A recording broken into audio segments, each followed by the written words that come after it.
يا اهلا بيكم، منورين يا رب، منوريني كده على طول. اللي ما يعرفنيش انا فاطمه بدران، وده كلمه الى ربعايا.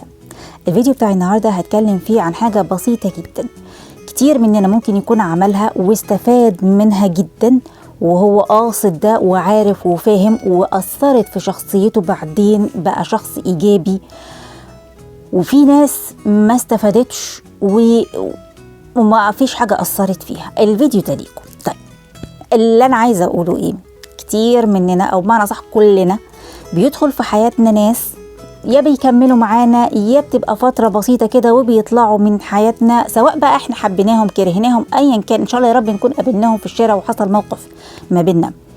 اللي انا عايزة اتكلم فيه بقى ان مفيش حد يدخل حياتك الا لازم تستفيد منه، تاخد منه حاجة.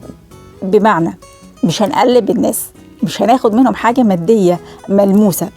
بمعنى أدق، شوف الفيديو لغاية الآخر هنعرف مع بعض إيه الموضوع.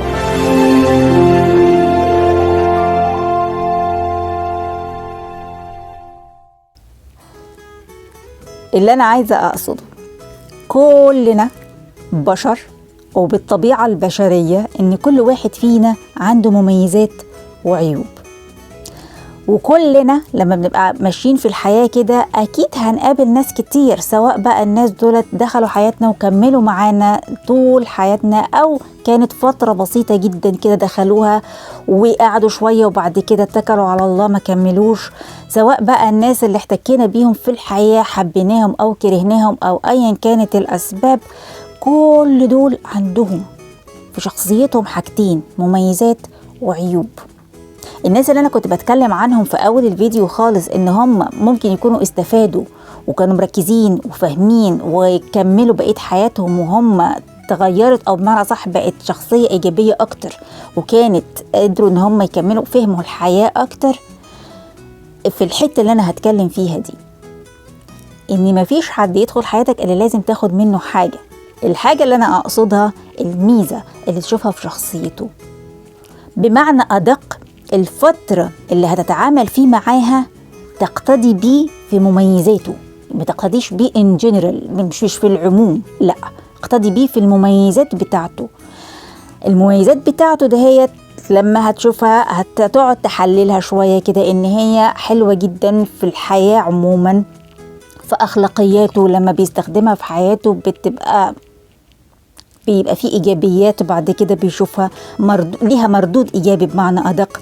في اخلاقياته، في دينه، تصرفات معينه كده، في سلوكه. الحاجات دي كلها تقتدي بيه في الفتره اللي بتعرفوا فيها. ان شاء الله يا رب يكون واحد عدى عليك في الشارع، اتكلم معاك كلمتين او حاجه بتاع من الحوار بتاعه، هتقدر تستنبط ان كانت دي ميزه ولا عيب في شخصيته من مجمل الحوار بتاعه. اكيد هتقدر تستنبط ده. فاللي انا عايزه اقوله من كل اللي انا بقوله دلوقتي ده، مفيش حد يدخل حياتك الا ولازم تستفيد منه في مميزاته حاجه. ده بمعنى تبقى عامل زي الاسبونج، بمعنى اصح تبقى عامل زي السفنجة تمتص. بس السفنجة بتاخد اي حاجة في طريقها، لا احنا مش هنعمل كده، احنا هناخد بس المميزات اللي تدعم شخصيتنا وبالتالي تخلينا شخصيات ايجابية بعد كده. وبس كده. اتمنى ان تكون الفكرة وصلت، بس ما نروحش ناخد حاجة من حد. وبس كده. لو الفيديو كان بالنسبة لكم مفيد يا ريت تعمل لايك وشير عشان غيرك يستفيد. ولو لسه مش مشتركين عندي على السوشيال ميديا، فيسبوك، تويتر، انستجرام، تيك توك، وقناتي على اليوتيوب، يشرفني بمتابعتكم هنا واشتراككم على قناة اليوتيوب. وبس كده، سلام.